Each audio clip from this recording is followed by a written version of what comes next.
It is the Super Bowl for flower shops. Valentine's Day brings in a ton of green with millions of red roses sold across America. And tonight, local businesses are furiously preparing for kickoff. Let's bring in KENS 5 reporter Hannah Tita. And Hannah, because this holiday landed on a Tuesday, local businesses are seeing a big boom. Yeah, that's right, Isis. You could even say that businesses are blooming. Having Valentine's Day near the middle of the week actually stretches out those sales. So the Rose Boutique on the west side tells me that they actually started sending out holiday bouquets on Friday. That continued over the weekend and into this evening. But tomorrow, that's the big show. I just wanted to show you what really goes on behind the scenes. Welcome to our workshop. It's a flower frenzy, the sound of clipping and wrapping.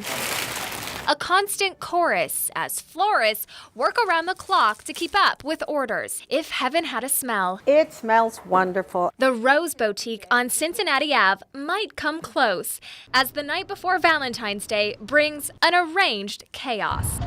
Our phones have been ringing off the wall. Next to Mother's Day, this is their most profitable holiday. Our staff prepares almost 6 months in advance. Nearly all the flowers were flown in a few days ago. Owner Chris Alderetti says growers in Ecuador and Colombia are still catching up with crop production after the pandemic. And so the price has gone up on flowers, basically roses. And that's passed onto the consumer. A dozen roses here start at $95. That's about $10 more than last year. But people aren't shying away from these prices. Americans are expected to spend $26 billion this Valentine's Day. What is it about this holiday that makes people want to spend money? I think the word is called LOVE. It's love. You can't put a price on sharing your love with someone.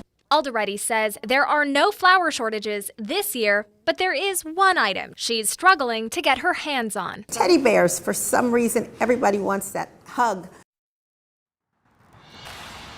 And as you saw there, Valentine's Day is just great for business, but you can expect to spend about double the amount on flowers compared to any other time of the year, except for Mother's Day, of course. Speaking of that price increase, Hannah, what are some cost-cutting measures for those who are on a budget? Well, ECs, the best thing to do is just pick up that bouquet instead of having it delivered to your house. Depending on where you live, you could save yourself an average $20. Also, go smaller. Half a dozen roses is about $55, and H-E-B is also advertising about $25 for a bouquet of a dozen roses without a vase. So going smaller is also another option. But one thing that's also popular this year is actually food bouquets, and you can get those for under $50. Isis? Thank you, Hannah.